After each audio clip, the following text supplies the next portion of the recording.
Hi friends, welcome to Telugu వారి kitchen. ఈరోజు మనం చేసుకోబోయే రెసిపీ వచ్చేసి చింతకాయ పచ్చడి. ఇది టేస్ట్గా ఎలా చేసుకోవాలో ఈ రెసిపీని వైట్ రైస్లోకి ముద్దపప్పు చింతకాయ పచ్చడి పెట్టుకొని తింటే అదిరిపోతుందండి టేస్ట్. ఈ రెసిపీ ఎలా చేసుకోవాలో మీకు చూపిస్తాను. స్టార్ట్ చేద్దాం. స్టవ్ ఆన్ చేసుకొని ఒక కడాయి పెట్టుకుందామండి. 2 స్పూన్స్ ఆయిల్ వేసుకుందాము.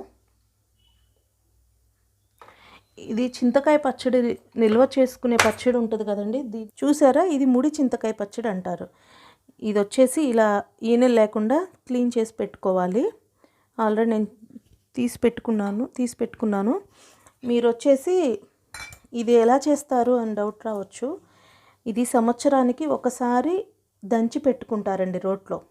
ఈ కాయలన్నీ ఈనెలు తీసేసి ఉప్పు పసుపు వేసి ఇలా పెట్టుకుంటారు. ఇంక ఇందులో కారం అవేమి ఉండవు. ఇలా పలుకుగా ఉంటుంది. బాగా ముదిరిపోయిన కాయలు ఇది ఇలా స్టోర్ చేసుకుంటారు. దీన్ని ఎప్పుడు కావాలంటే అప్పుడు మనము ప్రిపేర్ చేసుకోవాలి. అది ఎలా ప్రిపేర్ చేసుకోవాలో చూపిస్తాను మీకు. అలాగే ఎండుమిర్చి మీకు నేను కొంచెం క్వాంటిటీయే తీసుకున్నాను. ఈ ఎండుమిరపకాయలు సరిపోతుంది ఆ క్వాంటిటీకి. ఇవి బాగా ఫ్రై అవ్వాలి. ఇలా కొంచెం ఫ్రై అయిపోయిన తర్వాత మనము ఒక 3 స్పూన్స్ పల్లీలు, ఒక 2 స్పూన్స్ మినప్పప్పు, పట్టుపప్పు అయినా యూస్ చేసుకోవచ్చు, ఒక 2 స్పూన్స్ ధనియాలు, అలాగే 1 టీ స్పూన్ జీలకర్ర అన్నీ వేసుకొని ఫ్రై చేసుకోవాలి. ఇది టేస్ట్ చాలా బాగుంటుందండి. అందరూ లైక్ చేస్తారు. చేసుకోవటం చేత కాకపోవచ్చు కొంతమందికి. చూపిస్తాను చూడండి. చాలా ఈజీగా చేసుకోవచ్చు. తొందరగా చట్నీ ఇది బయట పెట్టుకున్నా సరే మనకు ఒక 1 మంత్ 20 డేస్ అయినా స్టోర్ చేసుకోవచ్చు పర్ఫెక్ట్గా చేసుకుంటే. ఫ్రై అయిపోవచ్చుని చూపిస్తానండి. చూసారండి, ఫ్రై అయినాయి. అలాగే కొంచెం కరివేపాకు వేసుకుందాము. కరివేపాకు వేసుకున్న తర్వాత ఎక్కువ టైం ఫ్రై చేసే పని లేదు. ఇలా కొంచెం చల్లారిన తర్వాత వీటిని మిక్సీకి వేసుకుందాము. అది వేసేటప్పుడు కూడా మీకు చూపిస్తాను ఎలా తీసుకోవాలి, మళ్ళీ చింతకాయ పచ్చడి ఎలా యాడ్ చేసుకోవాలి. ముడి చింతకాయ పచ్చడిని స్టవ్ ఆఫ్ చేస్తున్నాను. చూసారండి, ఇలా మిక్సీకి వేసేసుకుందాం. మిక్సీ జార్లో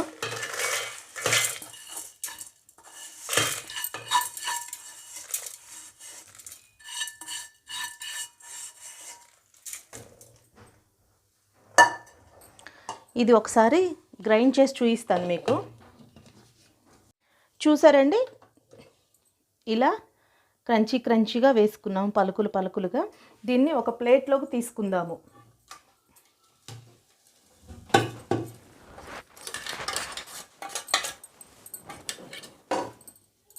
అలాగే ఇప్పుడు ముడి చింతకాయ పచ్చడి అన్నాం కదా, దీన్ని వేసేసుకొని మళ్ళీ గ్రైండ్ చేసుకుందాము. కొంచెం వాటర్ వేసుకుంటూ గ్రైండ్ చేసుకుందాము. చూపిస్తాను. చూసారండి, ఇలా మెత్తగా వేసుకోవాలి. ఇందులో ఏమన్నా చింతపండు పచ్చడి పలుకులు ఏమన్నా ఉన్నా మనకి మెత్తగా పేస్ట్ అవుతాయి చక్కగా.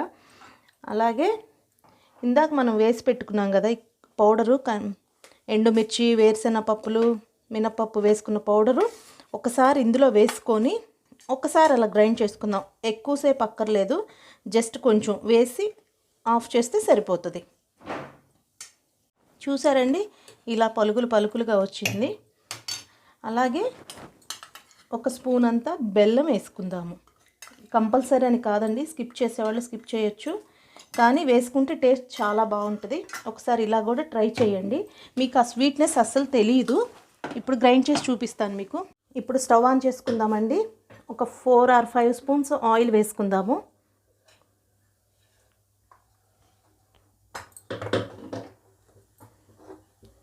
ఆయిల్ హీట్ ఎక్కేటప్పుడు మనము ఆవాలు, పచ్చెనగపప్పు, జీలకర్ర 3 కలిపి 1.5 టేబుల్ స్పూన్ తీసుకున్నాము. ఇవి కొంచెం ఫ్రై చేసుకుందాము. కట్ చేసి పెట్టుకున్న 2 ఎండుమిర్చి ముక్కలు, అలాగే 2 రెమ్మల కరివేపాకు వేసుకొని 1 నిమిషం పాటు అలా వేయించుకుందాము. ఈ పచ్చెనగపప్పు మనకి ఎర్రగా అయిపోతే టేస్ట్ చాలా బాగుంటుంది.